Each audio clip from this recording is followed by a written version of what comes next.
महाकुंभ में मची भगदड़ को लेकर आज भी सवाल उठ रहे हैं। प्रशासन पर कई आरोप भी लग रहे हैं, लेकिन अभी भी सरकार ने इस भगदड़ से कोई सबक नहीं लिया और अब एक बार फिर ऐसी ही घटना सामने आई है। ओडिशा के पुरी में रथ यात्रा के दौरान एक बड़ा हादसा हो गया।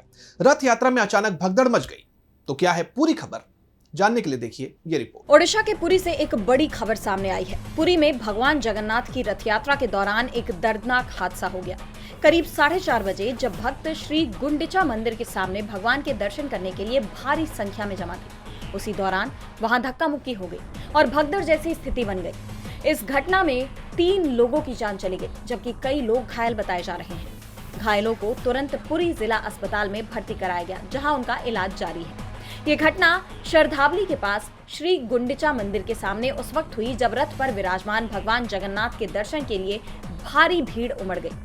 दर्शन के समय भीड़ पर काबू पाना मुश्किल हो गया और लोगों में धक्का मुक्की शुरू हो गई। कुछ लोग जमीन पर गिर पड़े और भगदड़ की स्थिति बन गई। इसी दौरान 3 लोग भीड़ के नीचे दब गए और उनकी मौके पर ही जान चली गई। बताया जा रहा है कि जिस जगह भगदड़ हुई वहां पर्याप्त पुलिस बल या सुरक्षा बल तैनात ही नहीं थे।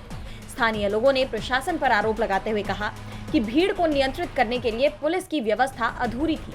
ऐसे में इस तरह के बड़े आयोजन में भीड़ नियंत्रण और सुरक्षा व्यवस्था की तैयारी पर गंभीर सवाल उठ रहे हैं। ओडिशा की बीजेपी सरकार बुरी तरह से घिर गई है, क्योंकि ये कोई पहला मामला नहीं है। इससे पहले महाकुंभ में भी इसी तरह का नजारा देखने को मिला था और सबसे बड़ी बात, यूपी में भी बीजेपी की ही सरकार है। ऐसे में बीजेपी सरकारों पर सवाल उठ रहे हैं कि जब सरकार को पता था कि इस आयोजन में लाखों की संख्या में लोग जमा होंगे, तो प्रशासन को पहले से ही सख्ती बरतनी चाहिए थी। उन्हें पहले ही सुरक्षा व्यवस्था के कड़े इंतजाम करने चाहिए थे। तो फिर ये व्यवस्थाएं दुरुस्त क्यों नहीं की गई? डीबी लाइव की रिपोर्ट।